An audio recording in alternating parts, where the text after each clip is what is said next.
எங்களுடைய 100 வருட காலத்திலே ஈடுபட்ட தொழிற்சங்க நடவடிக்கையில வந்து நாங்கள் எந்த காலத்திலேயும் உயிர்காக்கும் சேவையை நாங்கள் புறந்தள்ளவில்லை.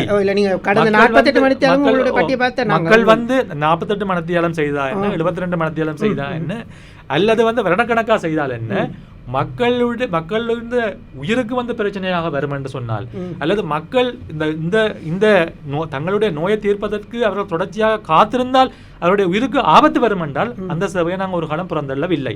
அதற்குரிய சிகிச்சைகளை வந்து நாங்கள் தொடர்ச்சியாக வழங்கி வருகின்றோம். இப்போ நீங்க பாத்தீங்கன்னா சில வேளைகளில் நீங்க சொன்னீங்கன்னு சொன்னால் உயிர்காக்கும் சேவையில் வந்து இருக்கும் பொழுது வந்து எங்களுக்கு தொழில் தர்மத்தில் வந்து அதாவது நோயாளியை விசாரிப்பதற்கு, நோயாளியை வந்து அவருடைய குணங்குறிகளை அறிவதற்கு, அவரை பரிசோதிப்பதற்கு வந்து நாங்கள் எங்களுக்கு உதவியாளர் தேவை. ஆனால் அவசர இதுகளில் வந்து நாங்கள் உதவியாளர் தேவைன்னு பார்க்க முடியாது. என்னென்னு சொன்னால் சில சேவையை நாங்கள் வழங்க வேண்டும், இல்லாட்டி நோயாளர் உயிர் போய்விடும்.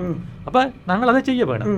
அதை நாங்கள் இப்பவும் செய்து கொண்டு தான் இருக்கோம். இப்போ நீங்கள் ஒரு பணிப்புறக்கணிப்பிலையோ இல்லை பணி பகிஷ்கரிப்பிலையோ இல்லை நீங்கள் இந்த சேவையை மட்டம் பண்ணுறது ஒரு அளவுக்கு லிமிட்டட் வச்சு செய்கிற நேரம் சமூகத்தில் பெரிய பிரச்சனைகள் வருது. இப்போ இந்த கேள்விகள் எல்லாம் நான் வந்து ஒரு பொதுமகனாக தான் உங்கள்கிட்ட வைக்கிறேன். சாதாரண ஒரு மகன் ஒருத்தர் மருந்து எடுக்க வராரு, ஓபிடியில் மருந்து கொடுக்கல, டாக்டர் நல்லா திட்டிட்டு போகிறாரு.